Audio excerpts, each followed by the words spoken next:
Good evening, dandies. Welcome to Undetermined, the podcast.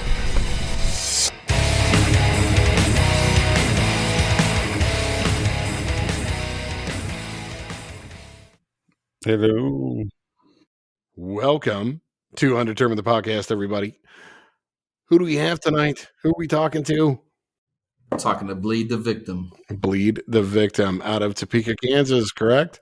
Duh boys. Topeka, Kansas. That is correct. Topeka, Kansas. Something in the water around that area, man.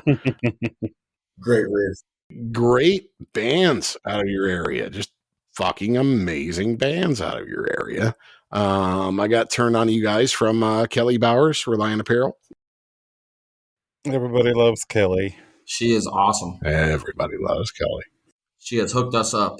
Yeah, but man, I've been really turned on with what I'm hearing.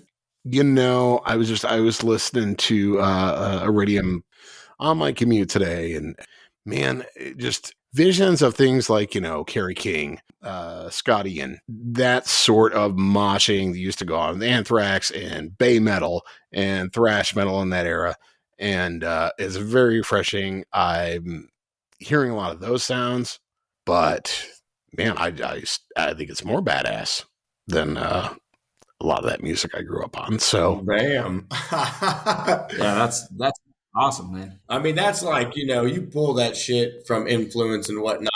mm-hmm.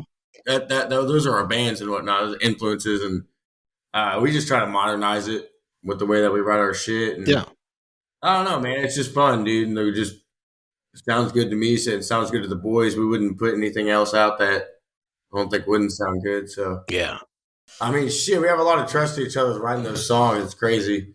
There's a lot more melodic parts to us and whatnot, but I don't know, man. It's just fucking Yeah, fun. for sure. Like you said, it's the influences that really got us playing guitar and what we got started on, and then we just kind of progressed. Uh-huh. Listened to a bunch of modern stuff too, obviously, and so that we kind of just progressed into something that was a little bit more than the influences we took from. Yeah. Well, how long have you guys known each other? How long have you been at this? Well, Brett and Alec, they've known each other for quite a while. We're brothers, yeah, from the nutsack, man. Yeah. I met Tyler in fourth grade, 2004. We're young cats, fucking 2004. Yeah. We've all known each other for about 15 years at least. Actually, 16 or 17 almost. 2004, I think. I don't know. Maybe 2002. I don't fucking know. Years. Nuh-uh. 2004. That's we were nuts. 9, 26. That's wild, man. Old. But I was 21 still. What the hell? We didn't start jamming until probably, I mean, me and Brett were jamming in like 2008, like just middle school, you know, learning Metallica 1 and, you know, just learning the easy fucking riffs and just trying to literally learn off a tab. And like me and Tyler used to be best friends when we were like in elementary school. And then we, you know, everybody goes to middle school and high school, you know, whatever. I played basketball. He didn't. I played baseball, but no, we got, like, I found out he played guitar. We had computer class together, rekindled the relationship, and he had a Randy Rhoads magazine. It was like a Guitar World or whatever. Yeah, Randy Rhoads on the cover. And I walked by his desk, and I was like, damn, dude, like, what the fuck, man? You jam? And he's like, yeah, dude, whatever. And we just linked up. I think it was a couple weeks after that, we started hanging out again, and the first thing I think we did was, like, I think Fade to Black. I think, like, I played the acoustic intro. Uh-huh. And he came in with the solo, and Brett was on the drums, and it was just like, damn. And that was in like 2000. That was honestly, 2010. We honestly established the band then because it was already like Alec and Brett always kind of have like the meat and potatoes of most of the riffs and stuff. Tyler's the spices. Alec is like straight riffer and stuff. I'm more like spicy boy, a little spicy boy, throwing a little twang on it, you know, throwing a little spin on it, and. That's honestly, you know, with me doing the solo and shit, we kind of just fell into our groove and started, you know, we started playing more covers and shit from there, but a lot of Metallica and Megadeth, Slayer, and, Pantera, Death. Yeah, so we didn't even actually listen to Death at that time. That came along later, dude. I'm talking about covers in general. Yeah, okay. Well, yeah, but then we started wanting to write our own music, you know, and that's kind of what we fell into is like, a little like melodic with Alec doing a lot of riffs and keeping up the meat and potatoes, and then me kind of coming in doing some other shit, some harmonies and everything, and then we just started writing like that, man. That's kind of what it all turned into. Iron Maiden, Megadeth, fucking Slayer, fucking Slayer. Literally, like, you can hear the different influences and different songs and stuff. And shit, we were even metalcore boys, man. We grew up during that time. We loved us some Kill Switch, As Late Dying. Yeah. We were all about that shit, man. Like that, you can tell through our music now is we're old thrash heads. We love the old school, and then we also love that shit too. So we throw that in there, like with the melodic twist. A lot of people like say we're like a thrash band. I mean, I don't even want it. We're just a metal band, dude. We're just a band, I guess, because we could write. Man, it's weird. We don't like to stick to one writing, mode, one writing pattern. We just kind of, if Tyler has a riff, I have a riff. Brett has probably, dude, this motherfucker has riffs in his head that he does with his mouth, and then Tyler just plays it, and then it's a song. Like, we don't know, we don't know how it goes down, but he's like, dude, go like, and then Tyler does it, and then dude, it's weird, man, but we're not very traditional about how we write. We just kind of, hey, man, I got this riff to the table, and then we'll literally build on it. We'll party a little bit and throw some ideas around, and it just happens. We're working on some new stuff right now. 2 songs have already been established for a while, but right before this, podcast, we just got done jamming. We were working on a new one, and it's just exciting to work on new shit, especially so early after the release of the Iridium EP. Yeah, man, we're just always staying writing, always just staying busy. I mean, shit, what else are you going to do in these trying times? Would you like an egg in these trying times? I mean, shit. Oh, shit. We are having a gremlin. Oh, no. Matt is showing up as offline. Do we need to kick his ass? I don't know what a gremlin is. All right. Nothing better. Yeah, you're there. I can hear you. No more gremlin? I think we're good. Well, for now. For now. It's the season. That's true. It is the straight season for it. Yeah. If we have to reintroduce everybody, Bleed the Victim, Kansas as fuck. Woo! Kansas as fuck. Wizard of Oz. I had this idea for like a Christmas record of Kansas bands that's just called Christmas as Fuck, spelled with a K. Hell yeah, dude. I think that'd be awesome. Me and Alec got some country bluegrass riffs going. Nice. Cool. Oh, we got that bluegrass stuff popping. You guys perform any of that at all? Every once in a while when we play a set too long to play. Like 30 seconds to play a little bluegrass riff. Yeah. And then we'll abruptly stop and then turn into some shred. It really fucks with them, man. Still screaming vocals, though. No, we don't have no vocals to it. I learned a riff back in jazz band in like 8th grade. And that's my country riff. That's the only riff I ever do that's country. But yeah, that's a good riff, man. Yeah. It's too fast to even sing to, bro. Like, right. Well, if you're in Kansas, you got to have at least one country riff. Yeah. It's a knee slapper. That's for sure. Yeah, you got to slapping the riff. It's for when you have your Blues Brothers moments. Yeah. Oh, man. You gotta have playing on those chicken wire stages. At a cowboy bar at Rawhide over and over again. Right. Right. So tell us about the new EP, man. Well, of course, I've given my praises of it. I think it's fucking great. Matt, I gifted it to you, by the way. Yeah, I saw that. I haven't had a chance to do that. I bought it for him on Bandcamp and sent it to him as a little present. Thank you, sir. You're welcome. Enjoy it. I think you really will. Thank you, sirs. Yeah, thank you. Thank guys. you, sirs. Let's just do a thank you party, boys. Let's get it going. Thank you. Toast. Cheers. Thank you. Thank you for making it. Hey, Thank cheers. Can you guys hear that? you. Yes, I have a plastic cup, but What's on tap tonight? I got water. We got Coors Light. Coors Light. He's going old school. He's going old school. He's going with the water. Shit. Mm-hmm. I have water and vodka and Gatorade. But I knew you had something. yeah, Yeah, I need to drink water, but it's mountain water. Yep. from the Rockies with hops and barley. I went through a cave tour once, and the guide talked about Coors beer. He was like, all the water that they talk about, the pure mountain water comes through caves, and, there's guano filled. I'm Coors Light to the day I die. Hey, that bat shit tastes pretty fucking good. That's why they taste so good. If you're listening, Right. Coors, your bat shit tastes really good. guano is expensive, isn't it? So, Yeah. So, you believe know, I just believe you're getting a better deal for the buck. It's one of them products. What's the coffee that the monkey shits out or something? The beans. Oh, it's like a sort of cat-like creature. What's it called? But the cat. It's like cat shit coffee. It's the most expensive coffee in the world. What? Yeah. Has it got gold in it? No, it's eaten by this thing, and in the Amazon rainforest, I believe they eat the coffee beans. I thought it was in Africa. I don't know. Was it in Africa? I don't know. I've got to look this shit up. But anyway, yeah, they shit out the beans. Like they eat them whole, I guess, and Uh-huh. they shit them out. And there's like a process that the bean goes through in their digestive system. It's supposed to taste really good. You just write a song about that shit. Right. We already wrote one song on here. What was it called? What was it? It's called Kopi Luwak. It's a coffee that consists of partially digested coffee cherries, which have been eaten and defecated by the Asian palm civet. It is also called civet coffee. The cherries are fermented as they pass through a civet's intestines, and after being defecated with other fecal matter, they are collected, and I'm sure they wash them really good.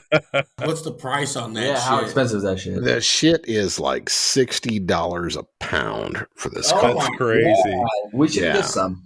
Fuck it, guys. We should do it on the podcast. We should all get All right, I'll do it.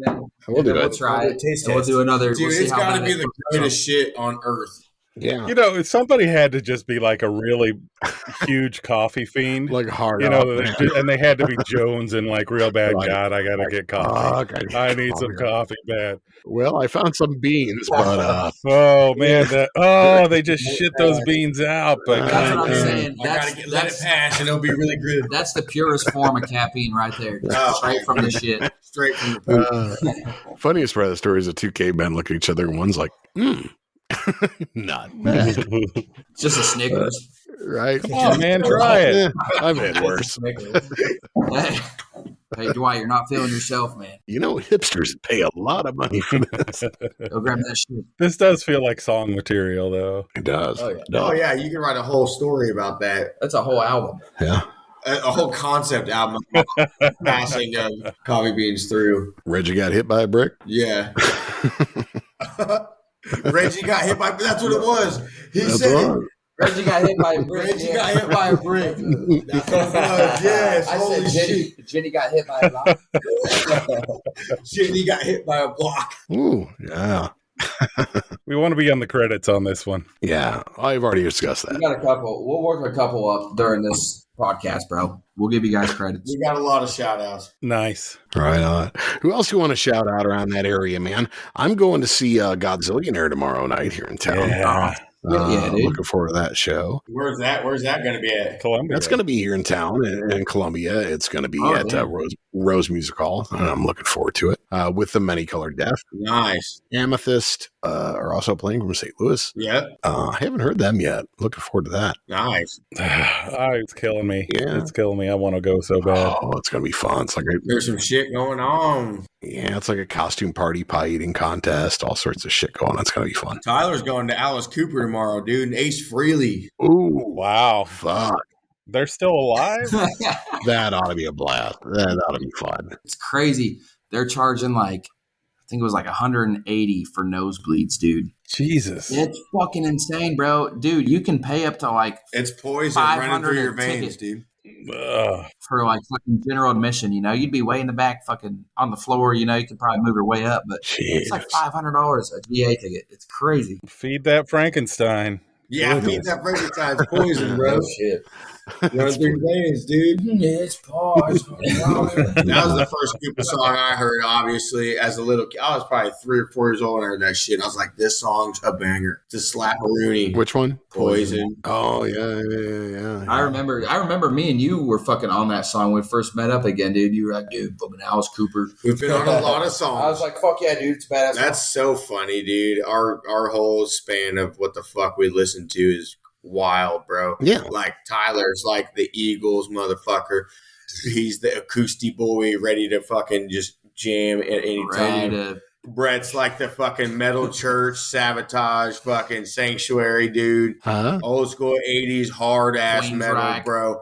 and still loves the other shit too. Like we all have our little differences. I'm straight death metal boy, and I love synthwave. Right. I fucking love synthwave, bro. I'm a synthwave big boy. I will give shout outs to all the synthwave shit. This is all starting to make sense now. You know, the thing is, like, we all have our own deals, but when we bring it to the table, as far as like writing, it works. It's absolutely wild, dude. I think that's something that's kind of cool about being Midwest or smaller areas is that people have maybe a broader spectrum of influences because there aren't going to be as many options, honestly. Right. Yeah. Well, not like that, but there's also not a lot to do. Right. Well, also, so you got to listen to everything. Well, that's why there's great bands coming out. Mm-hmm. Well, and also if you think about like Seattle, you think about grunge and shit that came out, Bay Area, thrash, you know, all this shit, Florida, fucking death metal. It's like, dude, the Midwest didn't really produce a certain type of music, you know, so it's like you're kind of just surrounded by everything. You're just in the middle of everything, dude. Like, right. You know, you got a bunch of different influences, and we're not really known for a certain type of music. But I mean, I guess death metal in Topeka, but there's so many fucking bands. You just get a lot of different influences, man. Everybody takes shit from everywhere in Kansas, you know. And well, yeah, and if I see where Matt's coming from, it's like we just had to suck things in from like, you know, TV culture and so many places. We had to just bring everything in from around us because there was nothing to start from. I mean, the cornerstones that we had were maybe like fucking John Cougar Mellencamp. Right. Yeah. Yeah, dude. And we certainly weren't satisfied with that. You know, and I not really hate the guy. I like some of the songs. Right. You know, don't like to think about him sucking on chili dogs, but oh my god, dude. You don't know the relevancy of that fucking we got a little BTV inside chili dog joke. Yeah, everybody's got one. Oh yeah, I'm curious to know. I mean, everybody's sucking on chili dog joke. I mean, dude, he's sucking on chili dog. Right. How does that make it into your song sheet? How does that when you're holding your little notebook and you're like, what could he be sucking on? Chili dog. Sucking on Dude, he could have said literally like eating a chili dog. Right. I'm gonna take a bite of this chili dog, but he said sucking on chili dog.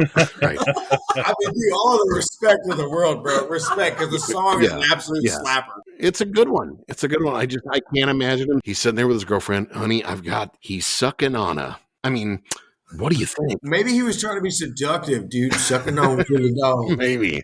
I was just thinking the other day, how badass it was. And this is funny, I think. Bryan Adams, Summer of 69. It's a great song. Yeah. You know, that song is not about a year. Oh. It's not about a year. He's even said it. It's Tawdry. Is he talking about the actual shit? God, yeah. How fucking baller is that? Yeah. Right? To make that like a huge mainstream song. I'm going to have to listen to that again. You've never told me that. Yeah. I remember reading an interview or something with him once. And he was like, yeah, that song, it has nothing to do with years. Bought my first real 6-string. Hey, you know it's a real banger is fucking Don Henley, Boys of Summer, dude. That's a fucking banger, dude. I'm telling you, that's one of the greatest songs ever written. There's another unspoken banger, Jackson Brown, Somebody's Baby. Oh, you talking about Fast Times at Richmond High? Oh, of course. Somebody's Baby Tonight. Oh, dude, that ain't no unsung shit. That's the real shit. Jackie Brown, man, that's the dude too. Yeah, harmonies and that shit. Yeah, they're really good. Yeah. One of our friends actually does a really good cover of The Boys of Summer. Bell X1 is the band. Oh, yeah. Oh, hell yeah. It's really good. You guys should check that out. Yeah. Yeah, dude. I need the link. Is it on YouTube? I'm sure it is. Bell X1, Summer 69, or not the Summer 69, sorry. Boys of Summer. Dude, I get those songs mixed up all the time, dude. Those two songs mixed up all the time just because the fucking summer shit. Boys of Summer, yeah. And they're great songs. Tyler's listening to it right now. He's getting to that shit right now, dude. Put it on for the ladies. Yes. Let's see if that subliminal shit goes through. Oh, God, I'm glad you guys got your instruments set up and we're going to do a song or two. No, I'm just fucking with you. Oh, shit, man. I don't know if this little blue microphone would handle it. I think it would literally crunch the microphone. Probably. So anyway, the new record. The mix is fucking great. Who did you guys do that yourselves? Do you have somebody mix it in the studio? On the Radium EP? Yeah, the EP. Oh yeah, that's fucking Ben Axel Harvey, man. Axel Harvey Studios. Check that dude out. He's the bass player for Gormont, man. He's the homie. I've known him for a long time. Everybody's known him for a minute there, and it's badass working with him, man, because you can just lay it down. It's fucking chill. Uh-huh. He's got that, like, he's a musician, so when he hears shit that we don't hear, he'll throw it in there. You should do this at this part. And then, it's like a little studio magic, just wrapping it in. But no, that's Ben, man. He's the big homie.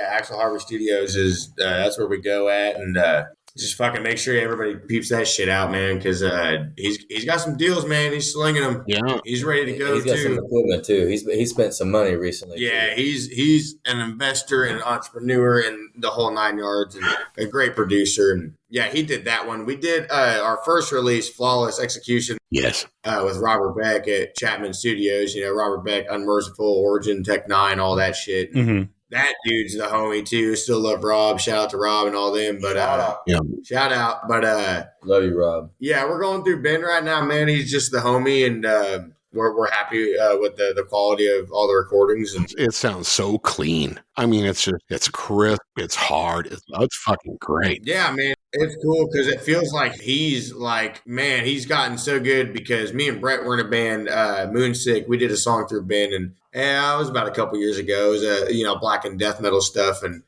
just hearing some of the stuff we did back then compared to like the Iridium EP and whatnot, just the production, the investments he's made, everything. It's top of the line, man. You He go definitely there, stepped his game up. yeah, you get what you pay for, man. It's really good. So shout out to Ben again. Yeah, he's for sure. the fucking homie. Shout out to Yeah. Gormont too. Shit, Yeah, the Love them homies. dudes. That's some Kansas City death metal right there. Right on. Dub boys. I agree. It's fucking, it's great. It just sounds so great on everything I listen to. I listen to it in my truck and on the Google Home thingy and everything in my system. God, just sounds so goddamn good. But you mentioned Unmerciful. You down with those cats? Oh man, Oh yeah, we man. love them dudes. Yeah. They've been It's one of they've those been fucking things awesome where to us, too. you're a young cat, and you play your first like Topeka show 2013, and Mhm. you hear about some Unmerciful members being at the show, so you get you a little excited, man. I bought Dick hard a little Unmercifully bit. Beaten, bro. Yeah. Yeah. I bought, before I even knew any of the cats, and what's funny is I think my mom used to babysit JP, right? Justin. Yeah. Yeah, my mom used to babysit Justin, the guitar player, and Yep. before I even knew any of those cats were, I bought Unmercifully Beaten for 99 cents at Vintage Stock in Topeka, Oh, really? and it was so sick, bro. I put it in my 91 Ford Mercury Tracer, and it was so sick. Shout out to our boy Paco, R.I.P., because this dude knew JP, through family and whatnot. And Justin from Unmerciful, like, we played Paco's wedding, and Justin from Unmerciful, like, was there. He did a nice rendition of a Morbid Angel song, a 12-string. It was fucking awesome. He was there, and he told Alex Meismer from Horacle, who is, he's a show booker in Topeka and whatnot, and he booked the show, and he's like, hey, man, I just saw these cats fucking playing this wedding, man. You need to book them. We played our first show in Topeka at the Goose again in fucking, 2013, 12? I don't know, something like that. And, Yeah. that's kind of, that's kind of where it started. So, yeah, and, Clint, obviously, Reliant Apparel, shout out to Reliant. Yeah. Clint's the fucking man, gets our shit popping, and Jeremy's my dad from another dad, so all those cats are cool, man. I fucking love those dudes, and Yeah. Justin's been on the show before. Yeah. yeah, Dude, Justin's the shit, fucking bro. hey, Justin is the fucking- man, bro. I love that dude. Yeah, he's such a fucking stand-up cat. And Matt actually was kicking himself in the ass. We went way too long talking to him. Matt had to go. Matt had a shift. Yep. It's easy to talk to him Yeah, forever, you dude. don't want Dude, to go. yeah, you never want to stop talking to the guy. Yeah, so me and him kept talking for like another hour and a half or whatever past when Matt left. And we're talking about Rush and Yeah, I hated missing that part. Oh, you guys like Rush? Fuck yeah, dude. Matt's a bigger Rush authority than I am. I love Rush. I fucking love Rush, dude. 2112. But see, the difference is Matt's a bigger Rush authority, but I could talk to Justin Payne about Rush Anything. longer. I can imagine. Only because I've been listening to Matt talk about Rush for 30 years. Right. Man, Rush is just one of those bands. You can think they're okay, and then you see them live, and you're like, "Holy fuck, what just happened?" Yeah. Wait, Yeah. what do you guys think about Dream Theater? You know what? I like Dream fucking Theater. love Dream Theater. Yeah. Okay. I heard two different responses. I heard didn't two hear- reactions, bro. I heard, Yeah. I heard somebody likes them, and I fucking love Dream Theater. Okay, awesome. We're Dream Theater boys. I can see that. They get a lot of flack, but I love the boys. I love. There's like 4 albums I really like, and then the other ones are okay to me. Yeah.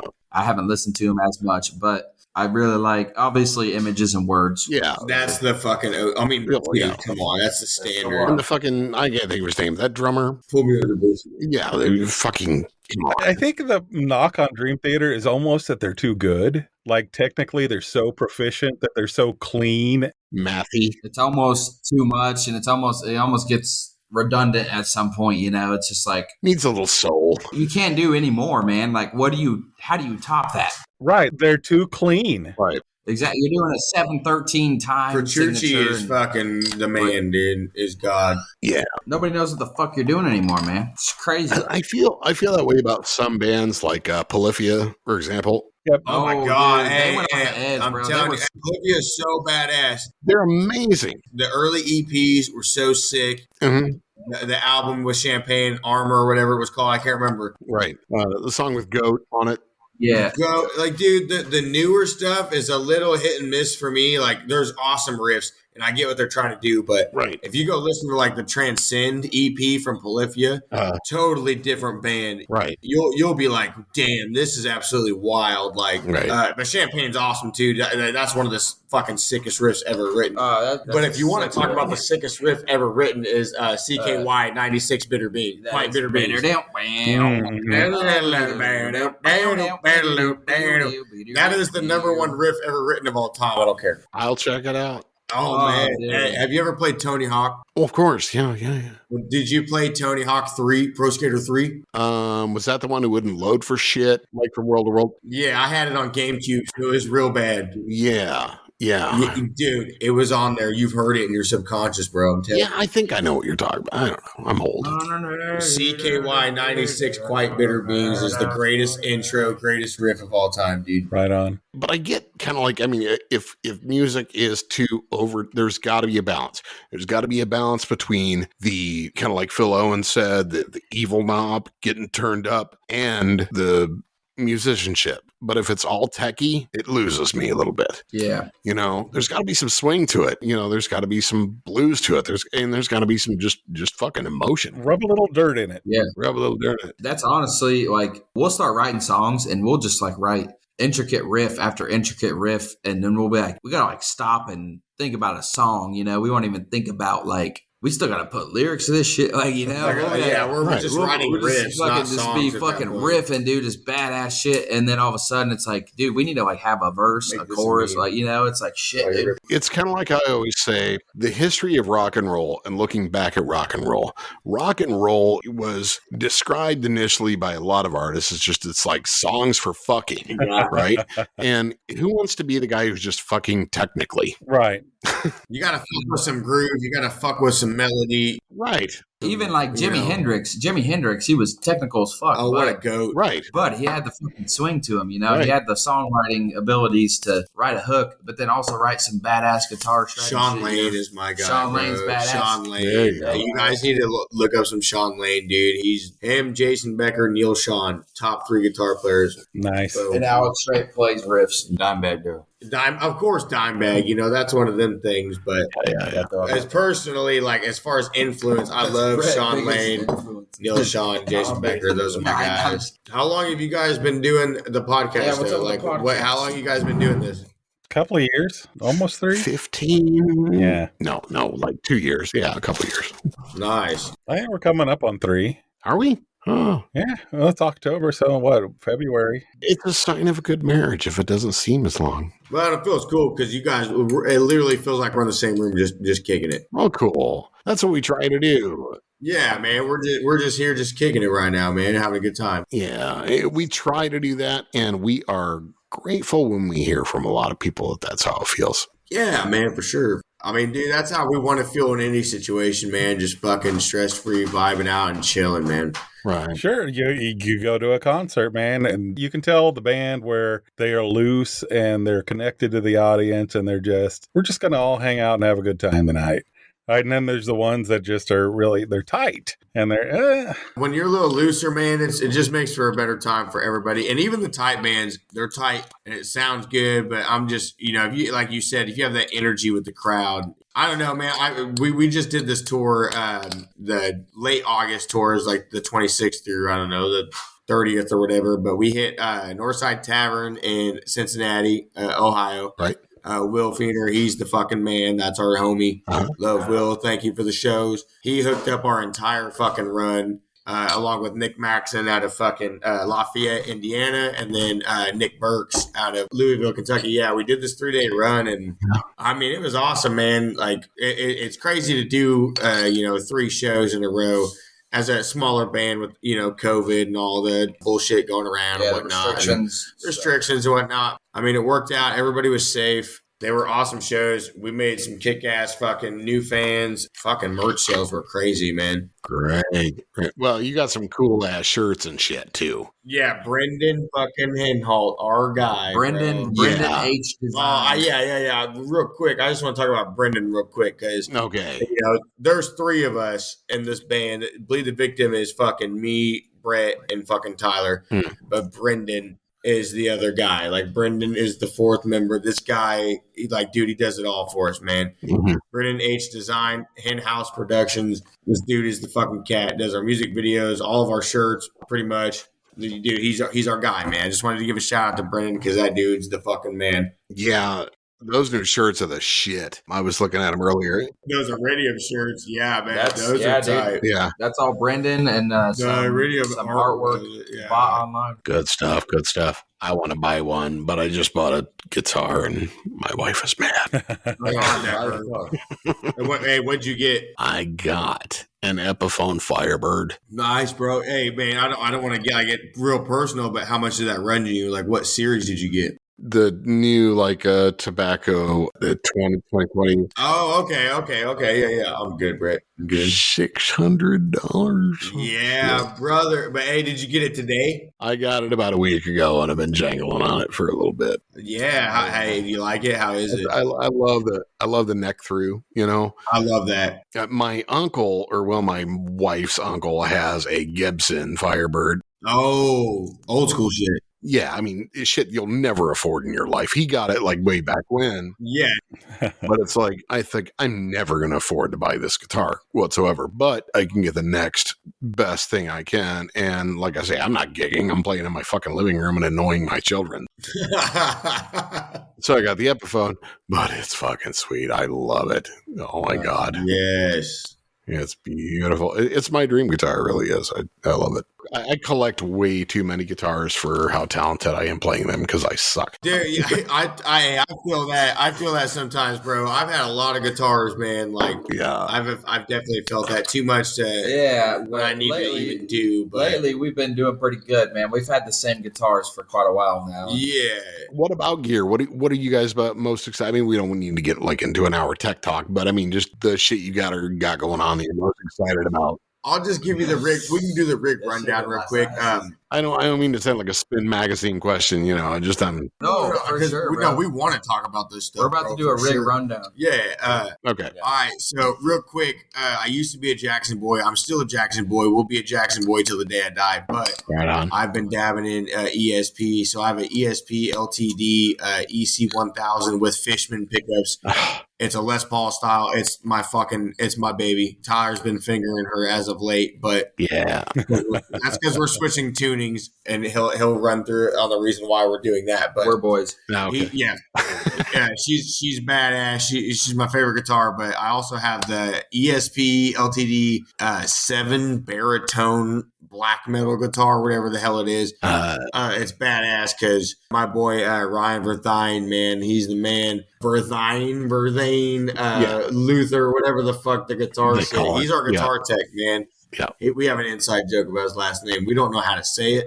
So no, he's our guitar tech, man. He's the dude, like he's the fucking guy, and he put a single Fishman 7-string pickup in my shit, and ever since then it's been raunchy. So I'm an ESP LCD boy, running through a 5150 EVH, obviously RIP, the homie EVH, bro. 5150 through Bulgaric cab, and then all my effects are. When I solo, I have a John Petrucci fucking Dreamscape pedal, a DD5 or DDR5, whatever, Boss delay, and other than that, it's just raw dogging, dude.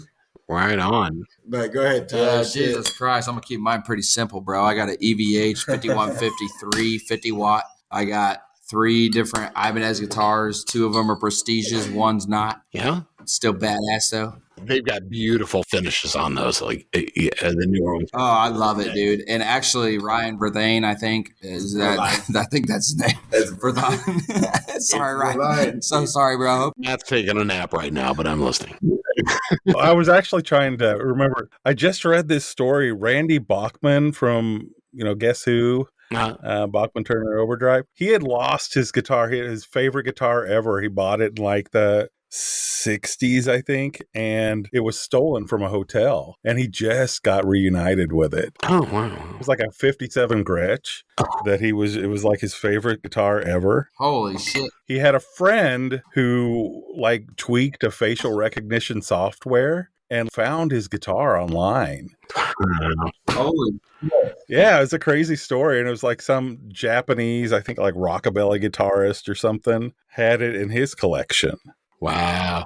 I mean, piss as fuck as my shit got stolen. dude. Actually, I got a funny story, man. Okay. We didn't interrupt the gear, though. Anything else you want to cover on that? The gear. We fucking drum set. I have the same setup as Alec on amps. What? I play 3 Ibanez guitars, different ones, but that's it for me, man. Sure, I Mike's, shout out. Yeah, Sure Mike's for sure, shout out. And then Brent is going to take it away with his Yamaha. And also, me and Alec both use Jumbo Jazz 3s by Dunlop. Dunlop is the shit. Supersonic, thank you for all the accessories, and we're sponsored. My Curves. I've had a Yamaha for like 7-8 years that I built on. I had one kick, and then I added another kick to it later on. Uh-huh. But I've always used Zildjian cymbals. Right on. But man, I'm using like 2 18-inch kicks, and I use triggers though, so it does help. But the 18-inch kicks helps with travel and everything. Yeah, I'll probably go back to a regular size and like the 22s or something. But I'm digging the little 18-inch kicks. But I'm liking Yamaha. Yeah. It's kind of like Kyle Williams told me, is just like, but when you can mic anything, do you notice any big difference with that if you're using like an 18 barrel? Or, if you can mic it right and you can have the right effects, what difference does it make? Yeah. It's kind of like amplifying an amp, if that makes sense. I've done that before I started using triggers with one bass drum using a double kick pedal, and the mic thing was cool until you start playing fast, because then you start not being able to hear it. It just starts flooding into the guitars and bass. Yeah, I could see that. But then I started getting into triggers with still one bass drum, and it was just hard to trigger them for me. So I got another bass drum with my kit, and then from then on out, it was just so much easier. What I like is when somebody puts a mic in the bass drum and triggers it out. Triggered, Yeah. That's the best sound. But a lot of places will just hook the DI up to your box and just go from there. But I like both. Yeah. At the end of that conversation, I got to plug one more person we've had on the show, which you guys need to check out. Jordan Subalu. Yeah. Reptoid. Who is it?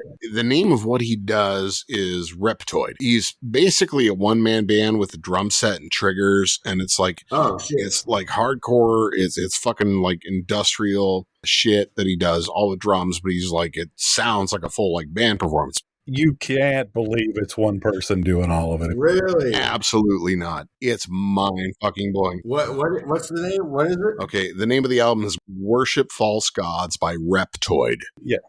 Awesome. And he all kind of takes the piss out of like, you know, the reptilians and like the conspiracy of the Illuminati and shit. And it's you know, that's kind of his theme. I mean, he wears like a gas mask for like his Vox and shit, because he's playing drums the whole fucking time and you know, running all these triggers and shit. And in the meantime, but it's, you know, he's hitting drums, 4 guitar sounds, 4 bass sounds, 4 keys. Everything else is just all him with just this array around him. And he invents like so much of his own gear. He just like, I'm going to figure this out. Yeah. And it looks like the body chamber and the Matrix, you know, with like all the tubes and shit coming out. It's like, it's amazing. Jesus Christ, bro. Yeah. Check him out. Absolutely. Reptoid.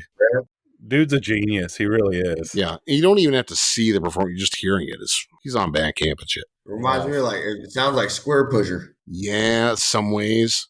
I mean, there's a lot of guys who do trigger work, but the way this guy does it, which is also not like in a very conformist way. He builds also like all of his pedals. He builds all of his interfaces. He does all that shit from scratch. Yeah, that's wild, dude. Because he just doesn't understand how it works otherwise. And he makes great pizza. He did. He like improvised during the pandemic. He's like, I got to do something. And he starts making pizza and selling them out of his house. Yeah. No way. It's really great reviews. Yeah. Pop-up restaurants and shit. And yeah, out in San Francisco. He's a fascinating guy and he's super nice. Very nice. Yeah, San Francisco's full of a lot of fascinating people. Yeah. Yeah, we got a bunch of friends out there. Tyler just came back like a couple weeks ago from San Fran. Nice. Dude, it's a badass city. Like, dude, that city is fucking cool as shit. Yeah. The views are amazing. The people are fucking awesome. It was a fucking awesome city. Well, you know, and as a Midwesterner too, I hear so much shit about Oakland and people talking shit about it, but it's also an amazing city. Right over the bridge, right? There's the Oakland Bridge. Right. Right across. And I've never been there. Matt, you've been to San Francisco, haven't you? Yeah. Yeah. I love San Francisco. But I mean, they say Oakland now is just, well, and shit, from what I hear about the scene coming out of Oakland, it sounds like a cool place too. I'd live there. Fuck yeah, dude. Are we going to talk about what the fuck's been going on with Mahomes? Dude, he's got the INTs, man. It's like the elephant in the room. That dude. was a joke, guy. We love the We've Chiefs, all bro. been bothered by it. We're Chiefs boys. That was a joke. Nah, man, I'm a huge Chiefs fan, and Yeah. this season I've just kind of tried to be zen and remind myself, you know what? 3 AFC championship games, 2 Super Bowls. Yeah. Yeah. Even if it all stopped this year, I can't fucking complain. Dude, I don't think it's going to stop. We had our time. We're hitting our stride. Dude, we're playing Washington next week, bro. Yep. I think we're going to be fucking, oh, God, if we lose, dude, I'm going to have a heart attack. About the Eagles. Well, the Eagles, we dominated the Eagles, but, I mean, the Bills are a tough contender, bro. God, I can't. I'm going to talk about football the entire time now. Dude, I can't. The teams they've been playing are brutal. Mahomes, They've been throw it a playing little bit tough higher, teams, bro. but yeah, he's been like, yeah. Throwing it at the ground. He's been trying. He's been trying. Well, they got Tyreek and Kelsey double coverage. Anyway. They always do. That's why you gotta go here. You gotta go fucking Pringle. Well, then now you got Josh Gordon in the mix. Oh, yeah, man. And he's the man. They didn't start until second quarter last week, but whatever, You dude. made some good plays. I'm a Bears fan by birth. Bears, yeah. I grew up in Northern Illinois, so I am used to frequent and constant disappointment. I'm a Cubs fan too, so I mean, shit. You know how that goes. Shout out Illinois Full Terror Salt. Shit. out. And have you ever heard of Cave and Rock? Cave and Rock, Illinois? Yeah, absolutely. Yeah. Yeah, dude. Full Terror Salt, man. Yeah, I have family down there. Oh, Really? dude. Have you ever heard of full terror assault? Yeah, of course. Oh, awesome. I have family in El Dorado. Man, you guys should go, dude. Have you guys ever gone? Have you guys been? Yeah, I have. I got family in El Dorado, Harrisburg, Little Egypt, all over that area. Harrisburg, dude. I remember Harrisburg. Garden of the Gods, that area. Yeah, FTA's badass, man. That's God damn, it's the party of the year. Yeah. It's so good. Yeah. Salukis too. Party and good times. Where are you guys playing next? Oh God, dude. I don't even think we have anything lined up. Well, that was a bummer question. Fuck. Sorry. I thought you had a show. You're fine, bro. We're fine to say. We're just we're trying to write, man. Yeah. The thing is, we're in full writing mode, but if anything pops up, dude, we're one of the easiest bands. Like, hit us up. It is what it is. Like, we'll see what's popping. It's just, with the COVID shit, it's weird. Yeah. We did a couple of shows. We did the run this year.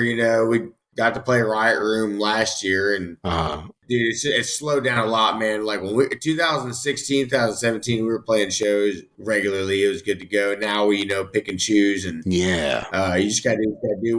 We're in such a writing mode. It's crazy how much the objective changes, because we were always hungry for shows, man. Now we're like hungry to just get material out. Get into the studio, write a lot more. I think we're doing another EP for sure. A couple months down the line, we're still working, we're still writing songs. It's going to be a while. And then I'll hopefully do another full release like Flawless Execution. That'd be the goal for sure. But right now, I mean, what else are we doing? We go to work every day. We just fucking jam every day. Like, well, I mean, if anything, I can say my opinion of it, the EP left me hungry for an LP. It's great shit, man. I'm really digging it. Where can people buy it? Let's do that shit. Let's get that shit out of the way. Bandcamp. Sure. Dude, it's on Spotify. It's, we do the DistroKid thing. They cover all the major platforms and whatnot. Pretty much buy it anywhere. Amazon. Yeah, it's got to be on Amazon. Yeah. Physical, you can hit us up. Through the email. If you want the physical, not many people want it. We've got it. They're very limited. We only got limited printed because it was more of a digital EP release. We got the physicals though, if you need them, and we got the Iridium shirts. Obviously, we're actually doing a giveaway this month. If you like and check out the music video for White Lights Normality, you comment on your favorite part of that video, and you like the post, and your name gets tossed in a hat at the end of the month on Halloween. We fucking dig it out, and you win a free shirt, man. So it's pretty easy. Just fucking do the goddamn thing, get some free shit. Nice. Yeah. If anybody ever wants to go play golf, me and Tyler are always down. We'll scramble. Like, whoever wants it, it's all good, man. Let us know. But to let you know, I signed up for that contest. Take my name out of the hat because it's going to sound like it was a setup anyway. We're just going to hold the episode until after you've had the drawing. Right. The fact that you just called that out means it's not a setup. Don't worry about it. That means it's not a setup. Like, you were just so real with that, dude. Yeah, you straight up. Don't worry about it. Dude, like, we're going to literally, whoever commented the favorite part of the video and likes it and shares it, man, that's okay. Fuck, dude. It's easy, bro. You want a fucking free shirt? You want nothing. I did all those things. Because I do really want the shirt. But now it's going to sound like it was a fucking inside job. So I don't want that to be the case. No, hey, what we're going to do is we're going to go. You talk about it, Will. No, we're going to go live. Okay. We're going to pull all the names in a hat. And we'll go live on Facebook, and we'll pull the name out, and we'll declare the winner live. That way it's no bullshit, no nothing, boom. Right. And I'll be holding a course going, I'm so surprised. I mean, of course your name is going to be the only one in the hat, Right? Of course. It's only going to be your name in the hat, so you're going to win, bro. Don't even worry about that. Don't sell yourself short. You guys are fucking amazing. Shit. Great time having you on. We had a good time tonight, guys. We don't keep you all night or anything like that. No, yeah, for sure, man. It was awesome, man. Thank you guys for having us. And for sure. Oh, thanks for coming on. Bleed the Victim. Yeah, man. Just wait for 2022, man. We'll wait till shit clears up. BTV, Bleed the Victim's coming at you, bro. Yeah, man. We want to get some shows going. We'd love to see you live. Absolutely. They were all shows and material, man. Yeah, we'll come to Columbia. Let's go. Absolutely. Thanks for listening to Undetermined, the podcast. You've been listening to Matt, John, and all the cats from Bleed the Victim, Topeka, Kansas. Yeah. Thank you, guys. Oh, yeah. Thank you, guys. Woo. Have a good night, dandies. Get your monkey shit coffee. Eat them beans, civet beans. Monkey shit.